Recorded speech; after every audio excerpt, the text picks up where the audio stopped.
तिच्या आईने तो एकच डोस तिच्या तोंडात टाकला हं. आणि संध्याकाळी शांत झोपली ती. आणि मग स्टेरॉइडचा वापर केला जातो का? काही काही अनमॅरिड मुली असतात, हो. त्यांच्यामध्ये ओव्हेरियन सिस्ट तयार होतात, फायब्रॉइड्स तयार होतात. मग ऑपरेशन करून छेडछाड करणं हे योग्य नाहीये हो ना. आणि रिअकरन्स हा होणारच. कॅन्सर अशा ज्या डिसीज आहेत त्यावर होमिओपॅथी ट्रीटमेंट वर्क करते का? म्हणजे विष असतं सापाचं, त्यापासून पण काही औषधं बनलेली आहेत आणि मुळापासून आजार घालवायचा आहे आपल्याला. आपल्याला इमर्जन्सी केसमध्ये हां. आपण होमिओपॅथी मेडिसिन घेऊ शकतो का? प्लासिबोझिल असतं ना, कशाला हो ना. केमिकल्स घ्यायचे, डॉक्टर बनायची गरजच नसती पडली बरोबर. की नाही.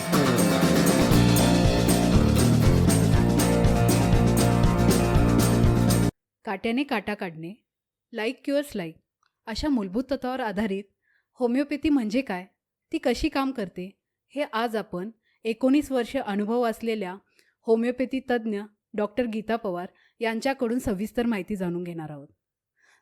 तर मॅडम, सर्वप्रथम तुमचे आमच्या चॅनलवर सहर्ष स्वागत. धन्यवाद प्रिया.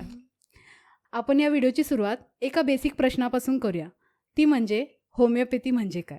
प्रिया, जसं तू म्हणालीस की काट्याने काटा काढणे, बरं. तर होमिओपॅथी हे एक समवैद्यक शास्त्र आहे. यामध्ये आपण काय करतो, रुग्णाला जे होमिओपॅथीचं औषध देतो, तो औषध जो आहे तो त्या शरीरामध्ये एक आर्टिफिशियल डिसीज तयार करतो. अच्छा. हां, कसं असतं, एखादी गोष्ट प्रभावी असेल, जसं की हा आर्टिफिशियल डिसीज हा प्रभावी असतो आणि शरीरामध्ये जो डिसीज आहे तो त्यापेक्षा वीक असतो. म्हणजे आपण काय करतो की आर्टिफिशियल डिसीज हा प्रभावी बनवतो, पॉवरफुल बनवतो आणि नॅचरल डिसीजला त्यापेक्षा वीक असतो तो.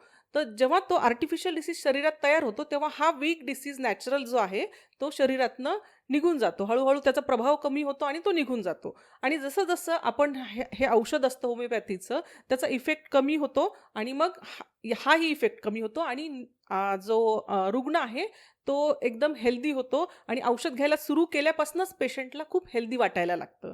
म्हणून होमिओपॅथीला आपण म्हणतो की काट्याने काटा काढणे आणि समवैद्यक शास्त्र. ओ, तर हां. त्याचा अर्थ असा आहे, हां, राईट. म्हणजे एखाद्या रोगाची इंटेन्सिटी पहिला आपण वाढवतो आणि मग ती कमी करतो, बरोबर ना? नाही, ते तसं नाहीये. ओके. रोगाची इंटेन्सिटी नाही वाढवत. रोग आहे तसाच असतो. हं. आपण काय करतो, आर्टिफिशियल डिसीज, औषधाने तयार झालेला डिसीज असतो तो शरीरामध्ये. अच्छा. त्याच्यामुळे पेशंटला कुठलाही त्रास होत नाही.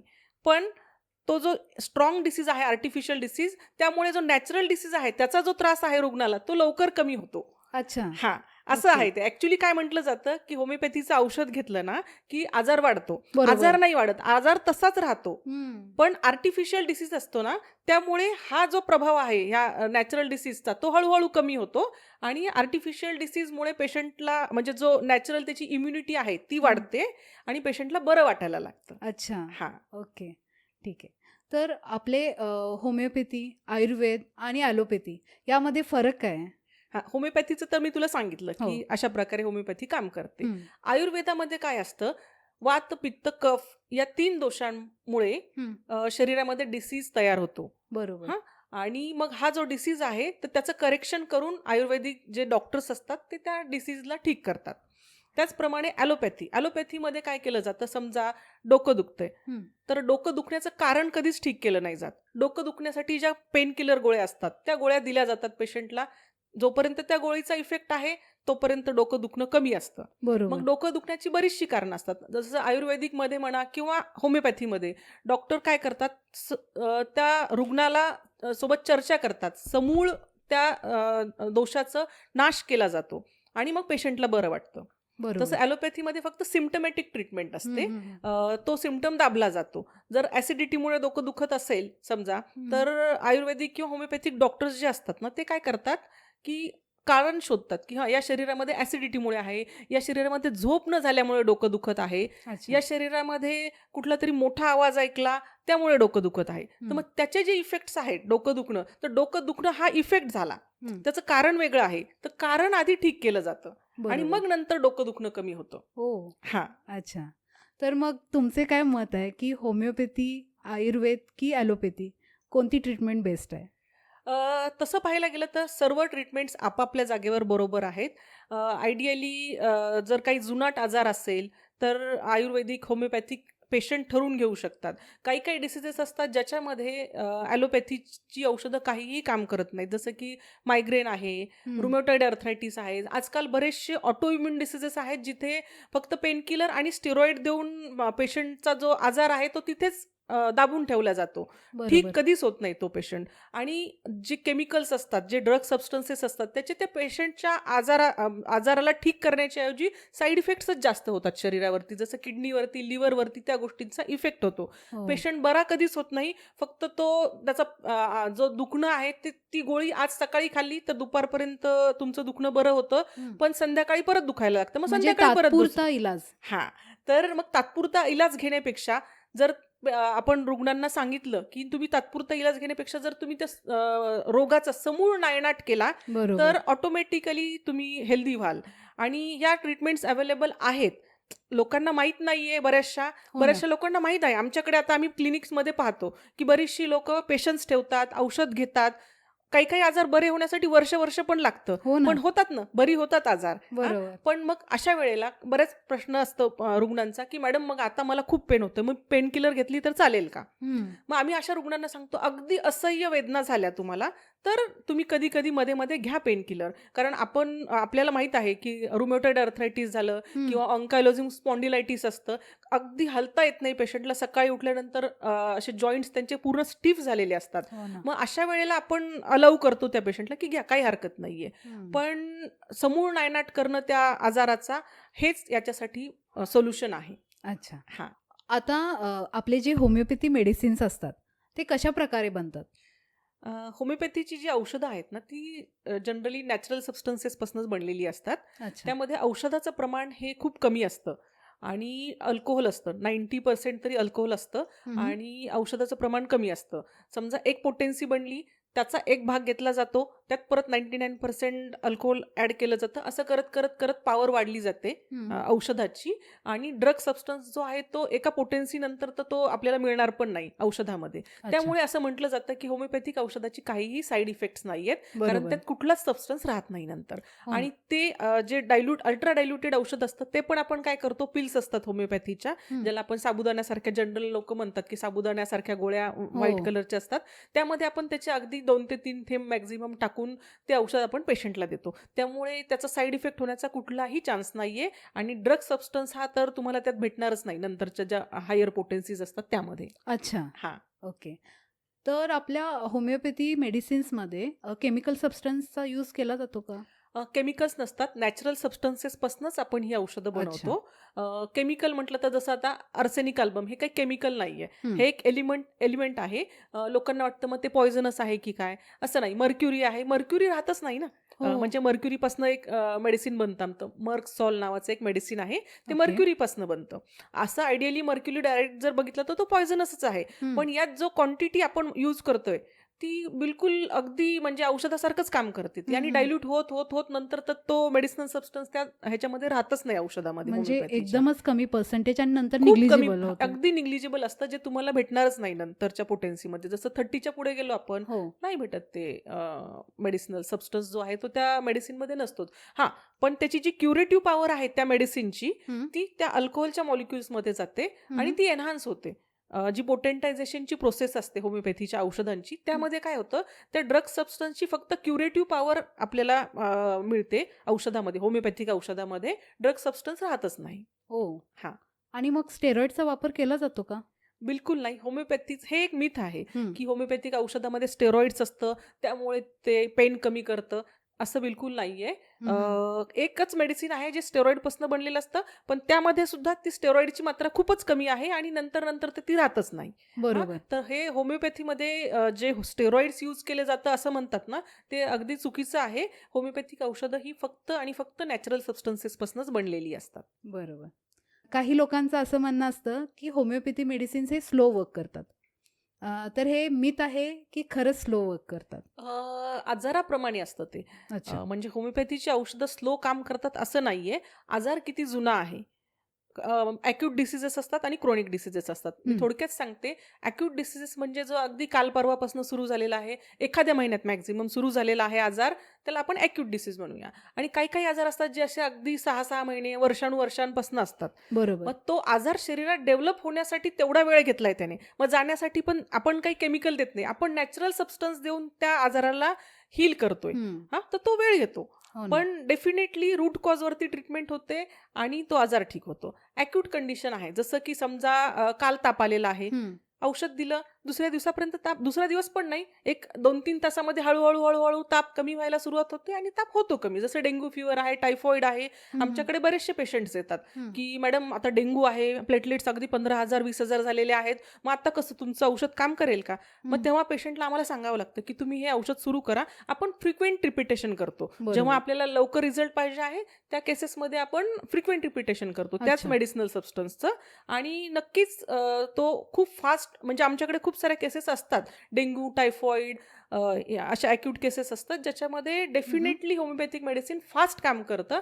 डिसीज जर क्रोनिक असेल, हं. खूप जुनाट आजार आहे, तर होमिओपॅथी सिम्पटमवरती काम करत नाहीये ना, हं. रूट कॉजवरती काम करते. आणि रूट कॉज तुमच्या शरीरात खूप वर्षांपासून आलेला आहे, मग ते ठीक होण्यासाठी पण थोडासा टाइम तर द्यावाच लागेल ना. हो ना. आणि मुळापासून आजार घालवायचा आहे आपल्याला परत परत ते रिपिटेशन नकोय, की रिअकरन्स होतोय, आज औषध घेतलं, दबला सिम्पटम, परत उद्या येतोय, ते नाही करायचंय आपल्याला समूळ नाश करायचा आहे आजाराचा. तर थोडासा पेशन्स ठेवावा लागतो काही आजारांमध्ये. आता जसं असतं, एखाद्या पेशंटला मधमाशी चावली, विंचू चावला, हं. अशा केसेस येतात बरं का हो. आमच्याकडे, की मधमाशी चावली, पेनकिलर घेतात, अँटी अलर्जिक घेतात, काहीही होत नाही. मग हं. आता करायचं काय? होमिओपॅथीमध्ये त्या गोष्टींसाठी अगदी मस्त मेडिसिन्स आहेत. अगदी एक डोस दिला, पेशंटच्या तोंडावर टाकायचं, पेशंटला वेटिंग रूममध्ये बसायला सांगायचं हं. आणि पेशंट सांगतात, मॅडम हो, औषध जसं तोंडात पडलं ना, की जसं समजा इथे मधमाशी चावलेली आहे मला आणि हं. इथपर्यंत पेन गेलेलं आहे माझं, नेकपर्यंत, तर नेकपासून असं खाली होत होत होत होत पेन इथपर्यंत त्यांना ते लक्षात येतं पेशंटच्या. म्हणजे हं. इतकी इफेक्टिव्ह आहे होमिओपॅथी. फक्त ती करेक्टली दिली गेली पाहिजे, बरोबर. वेळेमध्ये आणि करेक्टली दिली गेली दिली. पाहिजे. तर म्हणजे त्याचा होमिओपॅथी इन्स्टंट स्लो रिझल्ट पण मिळतो. होमिओपॅथी स्लो काम करते, हे खरंच एक मिथ आहे. आजाराप्रमाणे होमिओपॅथी काम करते. आजार डेव्हलप होण्यासाठी जेवढा वेळ लागलेला आहे ना, हं. तशाप्रमाणे ती काम करते. हो ना. हां. खरं आहे.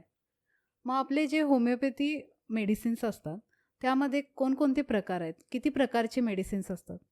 होमिओपॅथी मेडिसिन्समध्ये डायल्युशन्स असतात. डायल्युशन्स म्हणजे पोटेन्सीज असतात, ज्या हं. 1 ते अगदी लाखोपर्यंत पोटेन्सीज आहेत. हो. मदर टिंक्चर्स असतात. मदर टिंक्चर म्हणजे क्रूड ड्रग सबस्टन्स, जो काही समजा एक फूल आहे ज्याच्यापासून औषध तयार केलंय, त्याला बारीक करतात, त्याचा ज्यूस काढला जातो, हं. अल्कोहोलमध्ये मिक्स करून डायरेक्टली ते वापरलं जातं. अच्छा. आणि जे डायल्युशन्स आहेत त्याचा इफेक्ट वेगळा आहे. मदर टिंक्चर्सचा जनरली पॅथॉलॉजिकल केसेसमध्ये यूज केला जातो. आणि काही हे आहेत, जसं सॉल्ट्सपासनं काही औषधं बनतात, काही एलिमेंट्सपासनं बनतात असे, आणि काही ॲनिमल सोर्सेस असतात, तर त्यापासनं पण औषधं बनतात. जसं दुधापासनं बनतं, एखाद्या सापाचा वेनम असतो, म्हणजे विष असतं सापाचं, त्यापासनं पण काही औषधं बनलेली आहेत. पण याचा अर्थ की सापाचं विष आपण पेशंटला देतो असा नाहीये, ते राहत नाही, त्याचा अंशच राहत नाही. जसं मी मगाशी सांगितलं ना, तसं त्या गोष्टीचा अंश हा औषधामध्ये उरतच नाही. बरोबर. बरं. हां. मग आपले जे डॉक्टर्स किंवा आपले होमिओपॅथ्स जे आपल्याला औषधं देतात, हं. त्याचे नावं डिस्क्लोज का करत नाहीत? त्यामागं काय कारण असेल? औषधांचं नाव न डिस्क्लोज करणं, यासाठी काय असतं, बेसिकली होमिओपॅथीची औषधं ही काही केमिकल्स नाही आहेत. बरोबर. केमिकल्स असतील तर ते मॅन्डेटरी आहे की तुम्हाला ते प्रिस्क्रिप्शनवरती लिहून द्या. हं. आणि बऱ्याच वेळेला काय होतं, पेशंट्स नाव आपण लिहून दिलं किंवा सांगितलं फोनवरती, हं. वर्षानुवर्ष तीच औषध घेत राहतात. बापरे! म्हणजे माझा जो पर्सनल अनुभव आहे, बाहेरगावी आहे मॅडम, मुलाला ताप आला आहे किंवा असं काहीतरी दुखतं आहे, सांगा एखादं औषध. हं. मग आपण सांगून देतो. हो मग ना. याचा अर्थ असा नाहीये की तुम्ही तेच औषध आणि चुकीच्या प्रमाणात घेतात. हं. मग हे चुकीचं आहे. मग होमिओपॅथिक मेडिसिनचे जरी साईड इफेक्ट नसतील, हं. तरी चुकीचं होमिओपॅथिक मेडिसिन चुकीच्या प्रमाणात घेतलं तर त्याचा इफेक्ट नक्की होतो. हं, हं. आणि होमिओपॅथीच्या डॉक्टरांना ते नको आहे, बरोबर. म्हणून त्या गोष्टींचं ते नाव डिस्क्लोज करत नाही. डॉक्टरांकडे जा, कन्सल्टेशन घ्या आणि व्यवस्थित औषध घेऊन स्वतःचा आजार ट्रीट करा. हं. जसं मी आर्टिफिशियल डिसीजचं मगाशी म्हणाले, हो ना. तर मग आर्टिफिशियल डिसीज जर चुकीचं औषध चुकीच्या प्रमाणात घेऊन क्रिएट झाला, तर तो नक्कीच त्रास देईल ना मग त्या पेशंटला. हो ना. म्हणून होमिओपॅथीच्या औषधांचं नाव डिस्क्लोज केलं जात नाही. आणि तसं ते कोणी सांगितलेलं नाही, कारण ते केमिकल नाहीये. बरोबर. हां. आता आपले जे औषधं तुम्ही देता, हं. तर ते पांढऱ्या गोळ्या असं समजतात किंवा ते प्लासिबो इफेक्ट आहे किंवा सायकोलॉजिकली वर्क करतात, असे पण म्हणतात. तर त्याबद्दल तुमचे काय मत आहे? अ, हां, हा एक गैरसमज समाजामध्ये नक्कीच आहे. हं. बरेचसे पेशंट मला हा प्रश्न नेहमी विचारतात हां. हं, हं. बरं झालं तू हा प्रश्न विचारलास. ॲक्चुअली याच्यामध्ये कसं असतं, होमिओपॅथीचं जेव्हा आपण औषध डॉक्टरांकडे तुम्ही जाता, हं. बाटलीमध्ये पांढऱ्या गोळ्या असतात. हो. त्यामध्ये म्हणजे देताना तर तेच पेशंटपर्यंत पोहोचलेलं असतं. पण जेव्हा औषध प्रिपेअर करतो, त्याच्यामागे एक मोठी प्रोसेस आहे. जेव्हा पेशंट क्लिनिकमध्ये येतो, तो आल्यापासनं तो कसा येतोय, आल्यानंतर काय बोलतोय, त्याची बॉडी लँग्वेज काय आहे, क्लिनिकमध्ये कसा बसला आहे, कसा वागतो आहे, हं. हे सगळं पाहिलं जातं. नंतर जेव्हा तो डॉक्टरांकडे येतो, तेव्हा बरेचसे प्रश्न आम्ही होमिओपॅथीचे डॉक्टर विचारतो हो. आणि ह्या सगळ्या प्रश्नांमध्ये त्या पेशंटचा आजचा आजार कुठला आहे, त्याला त्रास काय आहे, तो खरंच आहे का? अ, त्याच्या मनाचा म्हणजे आम्ही काही सायकॉलॉजिकल सिम्प्टम्स विचारतो, हं. काही इमोशनल सिम्प्टम्स विचारतो, त्याचे इंटेलेक्च्युअल कसं आहे, ह्या सगळ्या गोष्टींचा अभ्यास केला जातो ऑब्झर्वेशननी आणि काही प्रश्न विचारून. हां, बरोबर. आणि मग त्या अनुषंगाने एक होमिओपॅथिक औषध शोधलं जातं. हं. बरेचसे औषध असतात, जसं तू होमिओपॅथीच्या क्लिनिकमध्ये गेली तर असं रॅक्स भरून खूप साऱ्या बाटल्या भरलेल्या असतात. हो ना. ते खरं औषध असतं हं. आणि त्या ज्या गोळ्या असतात ते एक व्हेइकल आहे. हं. त्या त्या औषधाचे एक 4-5 थेंब, 2 थेंब किती क्वांटिटी देतायत त्याच्याप्रमाणे त्या बाटलीमध्ये टाकली जातात आणि ते औषध पेशंटला दिलं जातं. तर त्या अच्छा. गोळ्या हे औषध नाहीये. ज्या हं. पांढऱ्या गोळ्या असतात हं, त्या, हं, हं. ज्या सगळ्यांना सारख्याच दिल्या जातात. ते व्हेइकल आहे. औषध तर जे आपण ड्रॉप्स टाकतो ते मेन औषध असतं. बरोबर. त्यामुळे सगळ्यांना वाटतं की अरे, एक समजा एक फॅमिली आली एक क्लिनिकमध्ये, त्यांना वाटतं अरे सगळ्यांना तर सारख्याच गोळ्या दिल्यात. हं. मग असं आहे का की हे सायकॉलॉजिकलीच फक्त ट्रीट करतात? असं नाहीये. हो. प्लासिबो इफेक्ट असता हं. तर पेन कसं कमी झालं असतं? हां. की नाही? आणि याच्यावरती रिसर्च झालेला आहे. असं नाही की अच्छा. रिसर्च नाहीये झालेला. हं. रिसर्चमध्ये काही लोकांना प्लासिबो देऊन बघितलं, एक विशिष्ट आजार घ्यायचा, हं, हं. प्लासिबो देऊन बघायचा आणि होमिओपॅथीचं औषध देऊन बघायचं. हो. तर प्लासिबो दिल्याने जर आजार ठीक होत असतील, तर मग तर सगळ्यांनी प्लासिबोच दिलं असतं ना. हो कशाला ना. केमिकल्स घ्यायचे? डॉक्टर बनायची गरजच नसती पडली, की बरोबर. नाही? तर प्लासिबो नसतं, ते औषध असतं. औषधाचाच इफेक्ट होतो. हां, हं. काही-काही केसेस असतात, जिथे आम्ही ना काहीही देत नाही. आमच्या लक्षात येतं, की इथे काही औषधाची गरज नाही. हा टेम्पररी काहीतरी इंडिस्पोजिशन म्हणतो आम्ही. अच्छा. टेम्पररी इफेक्ट झालेला आहे बॉडीवरती, औषधाची गरज नाही. त्यावेळेला प्लासिबो दिलं जातं. हो. हां, हां. हं. प्लासिबो देऊ नये असं कुठे लिहिलेलं नाहीये आणि हं. प्लासिबोने जर पेशंट ठीक होत असतील, तर का नाही द्यायचं? योग्य वेळी योग्य सिच्युएशनला देण्यास काही हरकत नाही. हां, हां. पण होमिओपॅथीच्या प्रत्येक औषध हे प्लासिबो नक्कीच नाहीये आणि होमिओपॅथीचं औषध म्हणजे एक एनर्जी असते. कारण केमिकल सबस्टन्स नाहीये, तर ती एनर्जी आहे आणि ती बरोबर. आपण त्या पांढऱ्या गोळ्यांमध्ये टाकून पेशंटकडे देतो. आपले होमिओपॅथ जे असतात, ते ट्रीटमेंट दरम्यान आपली बॅकग्राऊंड हिस्ट्री आणि बरेचसे प्रश्न विचारतात. आपल्या पर्सनल लाईफ रिलेटेड, आपले इमोशनल स्टेट, असे खूपसे प्रश्न विचारतात. तर ते का विचारतात? हां, हा अगदी योग्य प्रश्न आहे. हां, आणि बऱ्याच लोकांना हे असं वाटतं हां. तर बेसिकली कसं असतं माहिती आहे का? आम्ही अगदी हिस्ट्री घेताना आत्ता तुमचा काय प्रॉब्लेम आहे?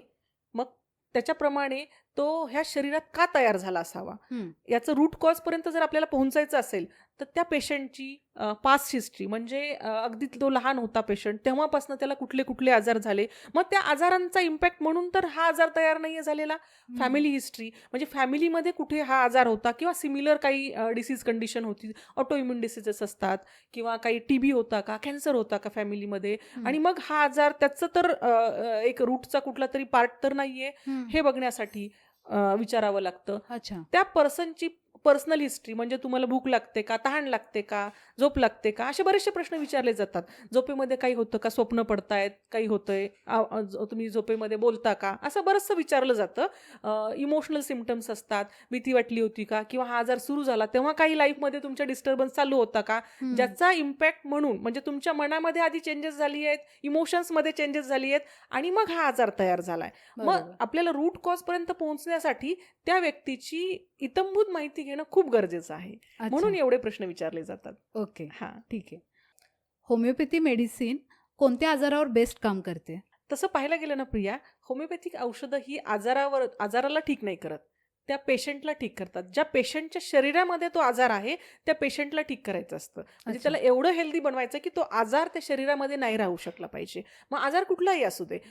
साधा ताप असू दे किंवा अगदी कॅन्सर असू दे हं. किंवा मधले कुठले डिसिजेस असतात, जसं की अर्थरायटिस आहे, स्पॉन्डिलायटिस आहे, तर आपल्याला आजाराला नाही ट्रीट करायचं, त्या शरीरामध्ये तो आजार का डेव्हलप झाला हे कारण शोधायचं आणि त्या कारणाला आपल्याला ठीक करायचं. कारण एकदा शरीरातनं चाललं गेलं की आपोआप आजार ठीक होतो. बरोबर. हा आता आपले इमर्जन्सी केसमध्ये हा आपण होमिओपॅथी मेडिसिन घेऊ शकतो का? हां, इमर्जन्सी केसेस म्हणजे जसं की हार्ट अटॅक येतोय, हं. एखादा मोठा ॲक्सिडेंट झालाय, अगदी समजत नाही की म्हणजे कुठे फ्रॅक्चर झालेला आहे, कुठे एखादी ब्लड व्हेसल रप्चर झालेली आहे का? अशा वेळेला रुग्णाला एखाद्या मोठ्या हॉस्पिटलमध्ये पटकन शिफ्ट करणं, तिथे डायग्नोज करणं हं. हे मी सांगेल. आणि तिथे एकदा डायग्नोसिस झालं, फ्रॅक्चर झालेलं आहे, हिलिंगसाठी होमिओपॅथी वापरा. मस्क्युलर पेन्स आहेत, हिलिंगसाठी होमिओपॅथी वापरा, पेन अच्छा. कमी होतात. हं. लिगामेंट टिअर्स असतात, पेशंटला हलता येत नाही, प्लास्टर झाल्यानंतर फ्रॅक्चर लवकर भरणं याच्यासाठी होमिओपॅथी वापरा. पण हं. डायग्नोसिससाठी हार्ट हं. अटॅक आलेला आहे पेशंटला, रुग्णाला पटकन हॉस्पिटलमध्ये द्या, तिथे इमर्जन्सी केअर असते आणि इमर्जन्सी मेडिसिन देऊन आधी त्या पेशंटला जिवंत ठेवणं बरोबर. हे महत्त्वाचं आहे. आणि मग नंतर त्याचं डायग्नोसिस आहे, कशामुळे झालं, काय झालं, प्रिव्हेंटिव्ह ट्रीटमेंटसाठी, समजा कोलेस्ट्रॉल वाढलेलं होतं, मग हार्टमध्ये ब्लॉक बनला हं. आणि मग अटॅक आला. हं. मग अशा वेळेला आधी प्रायमरी ट्रीटमेंट करून घ्या आणि त्यावेळेला हॉस्पिटलमध्ये जाणं हे खूप खूप गरजेचं आहे. इमर्जन्सी म्हटलंस, जसं मी मगाशी सांगितलं, मधमाशी चावली, हो. अशी ही पण इमर्जन्सीच आहे ना. हो तर ना. त्यावेळेला तुम्ही पटकन होमिओपॅथीचं औषध दिलं, ते घरीच ठेवायचं. मी जनरली आमच्या क्लिनिकमध्ये काय करतो, हं. एक किट पेशंटकडे आमच्या दिलेलं असतं, त्यात हे इमर्जन्सीची औषधं असतात. इन्सेक्ट बाईट्स आहे, कट आहे, बर्न आहे, भाजला हात. हॉस्पिटलमध्ये जाण्याच्या आधी जर होमिओपॅथीचं मेडिसिन जिभेवरती टाकलं ना, हं. हं. तर ते नक्की त्याचं पेशंटचं पुढची जी प्रोग्रेस आहे ती हं. कमी करते, पॅथॉलॉजी डेव्हलपमेंटची, आणि पेशंटचं पेन अगदी 5 मिनिटात कमी होतं. अरे हा वा! आमच्या पेशंटचा पर्सनल अनुभव आहे की मस्त. त्यांना औषध दिलं, आपण जिभेवरती टाकलं, इन्सेक्ट बाईट असेल, तिथले तिथे पेन कमी होतं, बरं होतं ते. भाजलाय हात, कट झालाय, अर्निका, बऱ्याच लोकांना माहिती आहे होमिओपॅथीचं मेडिसिन अर्निका, आणि हं. ते घेतलं की लगेच तुमचं पेन कमी होतं, ब्लिडिंग कमी होतं. अशा केसेसमध्ये तुम्ही वापरा होमिओपॅथी, बरोबर. म्हणजे प्रायमरी ट्रीटमेंट म्हणून. पण हार्ट अटॅक आहे, अशा काही केसेस आहेत, तिथे नक्कीच मी सांगेल की तुम्ही हॉस्पिटलला लवकरात लवकर जा. हो ना. हां. खरं आहे. आपल्या आता जे टर्मिनल डिसीज असतात, लिव्हर फेल्युअर आलं, किडनी फेल्युअर, कॅन्सर, अशा ज्या डिसीज आहेत, त्यावर होमिओपॅथी ट्रीटमेंट वर्क करते का? नक्कीच करते. जसं जे टर्मिनल डिसिजेस असतात, कॅन्सर म्हणा, किडनी फेल्युअर म्हणा, लिव्हर फेल्युअर म्हणा, हं. या डिसिजेस साठी तशी एखादी क्युरेटिव्ह ट्रीटमेंट हं. आजपर्यंत अवेलेबल नाही. म्हणूनच त्याला टर्मिनल म्हणजे डिसिजेस म्हटलं जातं ना, हं. हं. की ट्रीटमेंट नाहीये, पण आपण त्याला बस मेंटेन करतोय काहीतरी औषध ट्रीटमेंट्स करून. अशा ह्या डिसिजेस असतात. तर याच्यामध्ये बेसिकली होमिओपॅथीमध्ये आपल्याला काय करायचं असतं, हा डिसीज या शरीरामध्ये का आला याचं रूट कॉज शोधायचं आणि ट्रीटमेंट करायची. म्हणजे बरोबर. आपोआप रूट जसं जसं वीक होत चालतं, तसं तसं त्या डिसीजचे जे सिम्पटम्स त्या पेशंटला त्रास देत आहेत, ते सिम्पटम्स नक्कीच कमी होतात. तो पूर्ण डिसीज क्युअर होईल असं नाही, काही पेशंट्समध्ये होतोही, कारण पेशंट्स किती फॉलो करतात. आपण जी ट्रीटमेंट सांगितलेली आहे, जो आहार सांगितलेला आहे, जी लाईफस्टाईल चेंज सांगितलेली आहे, ते जर घरी त्यांनी फॉलो केलं, औषध हं. व्यवस्थित घेतलं, हं. तर नक्कीच हे आजार क्युअर पण होतात. आणि समजा पूर्ण त्यांनी फॉलो नाही केलं, तर ॲटलिस्ट त्यांना सिम्पटम्समध्ये नक्कीच आराम हा भेटू शकतो. हो ना. हां. खरं आहे. डॉक्टर्स आता आपल्या एखाद्या आजारावर एक सर्जरी आपल्याला रिकमेंड किंवा सजेस्ट करतात. तर त्या सर्जरीला अल्टरनेटिव्ह म्हणून आपण होमिओपॅथी ट्रीटमेंट घेऊ शकतो का? हां, नक्कीच. बऱ्याचशा सर्जरीज असतात, ज्या सर्जरीज केल्यानंतर हं. परत त्या गोष्टींचा रिअकरन्स होतं. जसं की ओव्हेरियन सिस्ट, युट्राईन फायब्रॉइड्स आहेत किंवा पाईल्स आहेत, फिशर्स, फिशुला, अशा बऱ्याचशा केसेस आमच्याकडे येतात. एकदा सर्जरी केली, दोनदा सर्जरी केली मॅडम, सिस्ट काढून टाकला, आता परत येतोय. मग हं. कितीदा, काही अनमॅरिड मुली असतात, हो. त्यांच्यामध्ये ओव्हेरियन सिस्ट तयार होतात, फायब्रॉइड्स तयार होतात. मग ऑपरेशन करून छेडछाड करणं हे योग्य नाहीये हो ना. आणि रिअकरन्स हा होणारच. हं. मग अशा केसेसमध्ये काहीतरी अल्टरनेटिव्ह शोधलं गेलं पाहिजे, म्हणून पेशंट आमच्याकडे येतात. आणि आता माझ्या इतक्या वर्षांच्या अनुभवामध्ये मी पाहते की बरेचशा सर्जिकल केसेस आहेत, ज्या आपण होमिओपॅथीची औषधं देऊन खूप अगदी प्रभावीपणे त्याला आपण ट्रीट करू शकतो, क्युअर करू शकतो आणि अच्छा. त्याचा रिअकरन्स हा पण थांबवला जाऊ शकतो. जसं की गॉल ब्लॅडर स्टोन्स असतात, मग गॉल ब्लॅडर स्टोन्स आहेत, मग गॉल ब्लॅडर काढून टाकल्या जातं पेशंटचं आणि मग त्या पेशंटला नंतर आयुष्यभर डायजेस्टिव्ह प्रॉब्लेम्स असतात. कारण गॉल ब्लॅडर आहे, त्याचं एक फंक्शन आहे त्या ऑर्गनचं शरीरामध्ये. जर त्याला प्रिझर्व करता येत असेल औषधांनी, तर सर्जरी न करता, सर्जिकल ऑप्शन न ऑप्ट करता जर औषधांनी त्याला ट्रीट केलं गेलं तर ते नेहमीच उत्तम आहे. किडनी स्टोन्स असतात, किडनी स्टोन बनतो, काढला जातो सर्जरी करून आणि मग परत तो काही दिवसांनी, महिन्यांनी, वर्षांनी बनतो. मग किती वेळा पेशंट सर्जरी करणार ना? मग त्यावेळी असे पेशंट आमच्याकडे येतात आणि म्हणतात, मॅडम याचा काहीतरी आम्हाला परमनंट सोल्युशन द्या तुम्ही, की हा परत झाला नाही पाहिजे. बेसिकली होतं काय या केसेसमध्ये, त्या आजाराचं जे रूट कॉज आहे ते शरीरात राहतं. जसं एक वृक्ष आहे आणि त्याचं मूळ तुमच्या शरीरात आहे. आपण फक्त काय करतोय, बाहेरचे फांद्या कापतोय, पानं कापतोय. मग काय होतं, जसं त्या रूटला परत खत पाणी मिळतं, जसं तुमचा आहार व्यवस्थित नाही ठेवला तुम्ही, इमोशनल काही स्ट्रेस आहे, अशा केसेसमध्ये मग आपल्याला काय होतं की परत रिअकरन्स होतो त्या सिम्पटम्सचा. आणि मग तो जो पॅथॉलॉजी आहे ती परत तयार होते आणि मग आणखी सर्जरी करावी लागते. मग अशा वेळी पेशंट विचार करतात की आता ह्याला काय सोल्युशन आहे. मग त्यावेळेला आपण काय केलं पाहिजे, तो रूट जो आहे तो ट्रीट केला पाहिजे. म्हणजे हे आउटवर्ड एक्सप्रेशन, जी पॅथॉलॉजी तयार होतीये ना शरीरामध्ये, ती परत तयार नाही होणार आणि परमनंटली हा जो आजार आहे तो या शरीरातनं निघून जाईल. हो, खरंय. हां. हे झाले आता आपले फिजिकल डिसीज. तर आपले जे मेंटल डिसीज असतात, फॉर एक्झाम्पल स्ट्रेस आला, डिप्रेशन, अँझायटी, तर त्यावर होमिओपॅथी कशी वर्क करते? हां. आपली होमिओपॅथीची जी आपण हिस्ट्री घेतो, जेव्हा पेशंट क्लिनिकमध्ये येतो आणि आपण त्यांची हिस्ट्री घेतो, त्यामध्ये आपल्याला म्हणजे आम्ही लहानपणापासूनच विचारतो, तुमचं लहानपण कसं होतं, शिक्षण कसं झालं, आई-वडील कसे होते, तुमच्या बहीण-भावांशी तुमचं रिलेशन कसं होतं. या सगळ्या गोष्टींमधनं आपल्याला हा आज जो इमोशनल डिप्रेशन म्हणा, एन्झायटी म्हणा, फिअर असते, ह्या गोष्टी या पर्सनमध्ये का डेव्हलप झाल्यात याचं कारण कळतं आणि मग त्या कारणाला आपण औषध देतो. तर अगदी उत्तम प्रकारे without any anti depressant, anti anxiety medicine, होमिओपॅथीची मेडिसिन्स जे मेंटल डिसीजेस असतात ना त्यावरती खूप चांगल्या प्रकारे काम करतात आणि ही औषधं हॅबिट फॉर्मिंग नाही आहेत. कारण रूट ठीक होतं, रूट कॉज ठीक होतं, त्यामुळे त्या पेशंटला त्या औषधाची हॅबिट होत नाही. जसं आपण दुसरं anti depressant, anti anxiety medicine घ्यायची म्हटलं ना, तर मग पेशंटला ती कंटिन्यू घेतच राहावी लागतात. त्याचा विड्रॉ करणं हे खूप डिफिकल्ट जातं त्यांना. आणि जेव्हा आपण आम्ही पेशंटची काउन्सिलिंग पण करतो, जेव्हा आम्ही होमिओपॅथीची ट्रीटमेंट देतो, तेव्हा आम्हाला कारण कळाल्यानंतर आम्ही त्यांना त्यांच्या लाईफस्टाईलमध्ये, त्यांच्या विचार करण्याच्या पद्धतीमध्ये काय चेंजेस करायचे आहेत हे पण त्यांना सांगतो औषधाबरोबर. तर नक्कीच होमिओपॅथीची ट्रीटमेंट मेंटल डिसीजेसमध्ये खूप चांगल्या प्रकारे काम करते. अच्छा. आता आपले काही असे पेशंट असतील तुमच्या ओळखीमध्ये किंवा जे नवीन आहेत, जे रिसेंटली होमिओपॅथीला स्विच केलेत, त्यांचा एक म्हणू शकतो की विश्वास नाही आहे होमिओपॅथी मेडिसिनवर. तर त्यांच्यावर होमिओपॅथी मेडिसिन वर्क करते का? हां, त्यांनी जेव्हा होमिओपॅथीची आम्ही हिस्ट्री घेतो, तेव्हा जे क्वेश्चन्स विचारलेले असतात डॉक्टरांनी, त्याचं जर करेक्ट आन्सर दिलेला असेल बरोबर, म्हणजे ज्या पेशंटला ठीक व्हायचं असतं ना, त्यांचा विश्वास जरी नसेल तर विचारलेल्या प्रश्नांची ती अगदी व्यवस्थित आन्सर्स देतात. पण बरोबर. काही पेशंट असतात, आता मी एक एक्झाम्पल सांगते तुला. माझ्याकडे मागे एक मुलगी आलेली, तिला खूप खोकला होता. मग तिच्या आईने तिला सांगितलं की नाही मॅडमच्या औषधाने ना माझा खोकला, ताप वगैरे सगळं एकदम पटकनी बरं होतं. तर तू एवढे 1 महिना झालं एवढी अँटीबायोटिक्स घेतली, एवढी कफ सिरप पितेय, पण तुझा खोकला काय कमी होत नाही, रात्री झोप येत नाहीये तुला. तू एक काम कर, जा आणि होमिओपॅथीचं औषध घे. मग ती क्लिनिकमध्ये आली. मग आमचं रुटीन नसतं, प्रश्न विचारणं वगैरे चालू झालं. कधी झोपल्यावरच येतो का, बसल्यावरतीच येतो का खोकला तुला, कसा सुरू झाला, तेव्हा तू काही खाल्लं होतं का, हे सगळ्या गोष्टी विचारायला सुरू केल्या. मग तिला वाटलं की अरे हे काय विचारतायत मला, माझा कफ आहे, मला चेक करा ना तुम्ही आधी, माझ्या चेस्टला बघा स्टेथोस्कोप लावून वगैरे, आणि मग मला औषध द्या आणि ते औषध नक्की काम करेल. हे काय विचारत बसलाय तुम्ही, भीती वाटते का, राग आला का? आणि ती एकदम रागामध्ये उठली की असं कसं औषध काम करणार, मला हे औषध घ्यायचं नाहीये. आणि उठून ती निघून गेली क्लिनिकमधनं. आम्हाला तिथेच रेमेडी क्लिअर झाली तिची. हम्म. आणि मग तिला ते औषध दिल्या गेलं, म्हणजे मग तिच्या आईजवळ तिचं औषध दिलं, तिच्या आईनं तो एकच डोस तिच्या तोंडात टाकला हम्म. आणि संध्याकाळी शांत झोपली ती. मग दुसऱ्या दिवशी येऊन ती म्हणाली, मॅडम आता मला सांगा तुम्ही की नेमकं तुम्ही औषध काय दिलं होतं मला आणि माझा खोकला थांबला कसा, 4च गोळ्यांनी कसा थांबला. बरोबर.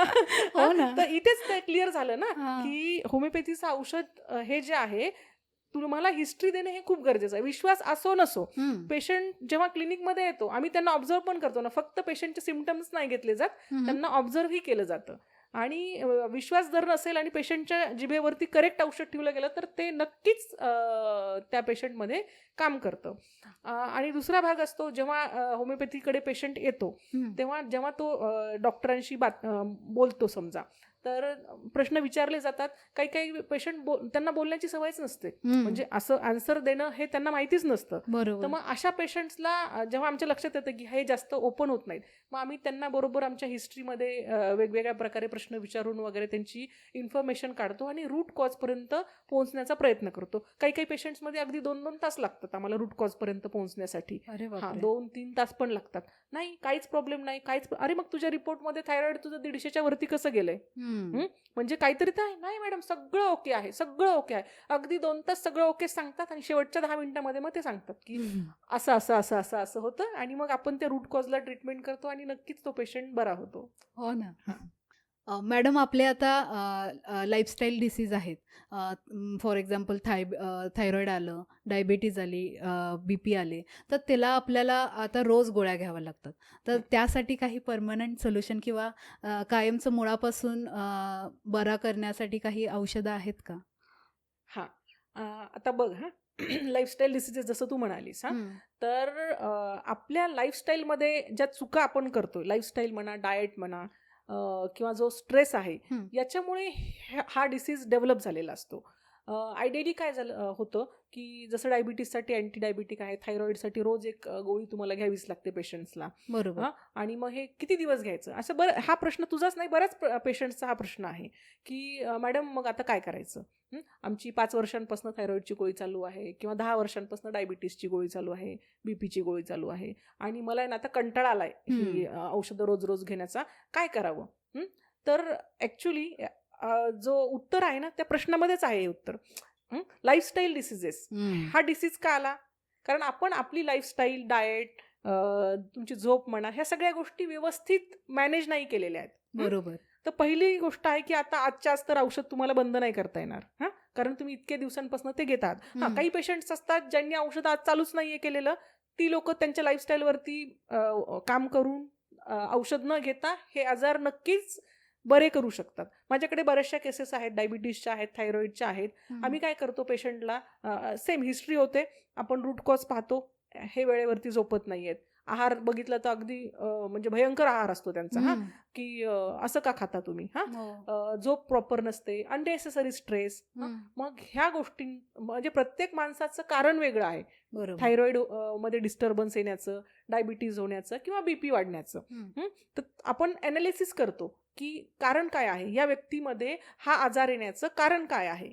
कारण पहा, त्याच्यामध्ये करेक्शन्स करा, लाईफस्टाईल, डाएट, झोप.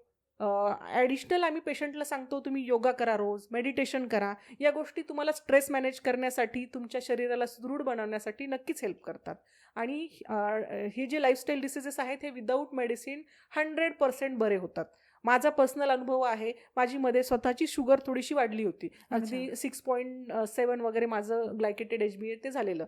मला माहीत होतं की ठीक आहे, स्ट्रेस होता त्या पिरियडमध्ये, कारण मला माहीत होतं, कारण मी कमी केलं, माझ्या लाईफस्टाईलवरती वर्क केलं, रात्री लवकर झोपायला चालू केलं, आहारामध्ये चेंजेस केल्या, व्यायाम वाढवला, म्हणजे योगा, वॉकिंग, ह्या सगळ्या गोष्टी माझ्या आधी होत्याच, पण आणखीन थोडं त्याच्यामध्ये मी मॉडिफिकेशन केलं आणि आता माझं शुगर एकदम नॉर्मल आहे. आणि माझं तर खूपच कमी होतं. माझ्याकडे असे बरेचसे पेशंट्स आहेत, अगदी 10 पॉईंट काहीतरी त्यांचं ग्लायकेटेड HbA असतं आणि मला त्या पेशंटचं खरंच कौतुक वाटतं. ते स्वतः डिसाईड करतात की मला ना रोजची ही केमिकलची गोळी खायची नाही, मग मी कुठला तरी मार्ग शोधतो ज्याच्यामध्ये मी हा आजार ठीक करू शकेन. असे पेशंट माझ्याकडे बरेचसे येतात आणि अगदी त्यांचं डायबिटीज आपण सांगतो एक 6 महिन्यामध्ये त्यांना मी सांगते की तुम्ही हे मी असं देते हे सगळं फॉलो करा आणि ते रिलिजियसली करतात. ॲक्च्युली ते खूप डिफिकल्ट आहे. जेव्हा हो आपली ना. लाईफस्टाईल आणि आहार हा बिघडलेला असतो त्याला करेक्ट करणं हे तितकंच अवघड आहे. हो, पण ते करतात कारण त्यांना ठीक व्हायचं असतं. बरोबर. ज्या लोकांना ठीक व्हायचं आहे ते स्वतःवरती काम करतात, मेहनत करतात,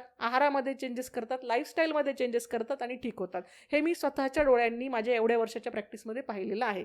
त्यामुळे ह्या लाईफस्टाईल डिसिजेसला घाबरण्याची काहीही गरज नाही आहे. फक्त स्वतःवरती काम करा एवढंच मी सांगेल. हो ना, खूप छान. तर आपल्या होमिओपॅथीनुसार आपला आहार कसा असावा? एक थोडक्यात माहिती द्याल का? हां, आहार हा बेसिकली कसं असतं, प्रत्येक शरीराप्रमाणे त्याचा आहार वेगळा असतो. तुम्ही दिवसभर काय काम करतात? शारीरिक कष्टाचं काम खूप आहे, मग तिथे तुम्हाला कार्बोहायड्रेट जास्त असणं गरजेचं आहे. शारीरिक कष्टाचं काम नाहीये, नुसतं जनरली आजकाल आपण पाहतो आयटीचं काम असतं, बैठी बसून काम. काम आहे. मग तुमची पाठ, मसल्स यांना स्ट्रेंथन करणं गरजेचं आहे ना. तुम्ही दिवसभर जर 8-8 तास कंटिन्यू बसताय, मग तुमची पाठ धरून मणके चांगले राहण्यासाठी तुम्ही तशा प्रकारचा आहार घेतला पाहिजे ज्याच्यामध्ये कॅल्शियम बोन्ससाठी जे महत्वाचं आहे ते आलं पाहिजे. प्रोटीन्स असले पाहिजेत मसल्ससाठी, आहे की नाही. हो ना. प्लस फक्त आहार घेऊन पण चालणार नाहीये. व्यायाम गरजेचा आहे, योगा गरजेचा आहे, चालणं गरजेचं आहे. फक्त बसून बसून कसं चालेल? तर बरोबर. ऍक्च्युली सगळ्या गोष्टी बॅलन्समध्ये असल्या पाहिजेत, तेव्हाच तुम्ही हेल्दी राहू शकता. आरोग्याचा त्रिकूट म्हणतो आपण. हा, राईट, तसं. अगदी तसंच. हो ना. मॅडम, तर आता आपण या पॉडकास्टची सांगता रॅपिड फायर राऊंडनी करूया. ओके, चालेल ना? Yes yes. तर माझा पहिला प्रश्न आहे की होमिओपॅथी ट्रीटमेंट दरम्यान आपण एकाच वेळी 2 ट्रीटमेंट घेऊ शकतो का? म्हणजे 2 होमिओपॅथी हो, ट्रीटमेंट म्हणते तू? 2 होमिओपॅथी. आयडियली मी तसं सजेस्ट करत नाहीये. एकाच होमिओपॅथी डॉक्टरकडनं तुम्ही प्रॉपर ट्रीटमेंट घेतलेली कधीही चांगलं. अच्छा. हां. आणि होमिओपॅथी आणि ॲलोपॅथी ट्रीटमेंट एकाच वेळी घेऊ शकतो? हा, घेऊ शकता. बऱ्याच डिसीज कंडिशन्समध्ये ऑलरेडी जर ॲलोपॅथीची ट्रीटमेंट चालू असेल तर ती चालू ठेवून होमिओपॅथीच्या डिसीज म्हणजे मेडिसिन ट्रीटमेंट घेऊन डिसीजला आधी कंट्रोल करणे आणि नंतर हळूहळू ती ॲलोपॅथीची ट्रीटमेंट विन करणे असं आम्ही जनरली करतो. अच्छा. आणि प्रेग्नेंट वुमन आणि ब्रेस्ट फिडिंग मदर असतात, त्यांनी होमिओपॅथी ट्रीटमेंट आणि मेडिसिन घेतली चालेल का? अगदी सेफली होमिओपॅथी मेडिसिन ही बाळ पोटात असतानापासनं आणि प्रेग्नंट लेडीजमध्ये, ब्रेस्ट फेडिंग मदर्समध्ये सुद्धा अगदी सेफली घेता येते. अच्छा. होमिओपॅथी ट्रीटमेंट दरम्यान आपण कॅल्शियम आणि कॅल्शियम सप्लिमेंट्स आपले जे असतात किंवा विटॅमिन सप्लिमेंट ते घेऊ शकतो का? नक्कीच घेऊ शकता, काहीही हरकत नाहीये. छान. होमिओपॅथी ट्रीटमेंटचे साईड इफेक्ट असतात का? बिलकुल नसतात. होमिओपॅथी ही side effect free natural treatment आहे. Okay, great. मॅडम, होमिओपॅथीकडे पाहण्याचा आम्हाला जो तुम्ही नवीन दृष्टिकोन दिला आहे त्याबद्दल तुमचे खूप मनापासून धन्यवाद. मी तुम्हाला पण थँक्यू म्हणेल, धन्यवाद म्हणेल. कारण तुम्ही जो हा प्रयत्न केला आहे लोकांपर्यंत होमिओपॅथीची माहिती पोहोचवणं, लोकांना काही गोष्टी माहीत नाही आहेत त्या व्यवस्थित प्रकारे डॉक्टरांच्या थ्रू पोहोचवणं हे खूप महत्त्वाचं आहे. हो. आणि लोकांमध्ये अवेअरनेस क्रिएट करणं की आजार नॅचरली कसे ट्रीट केले जाऊ शकतात. हा जो प्रयत्न आहे तो नक्कीच उत्तम प्रयत्न आहे. धन्यवाद.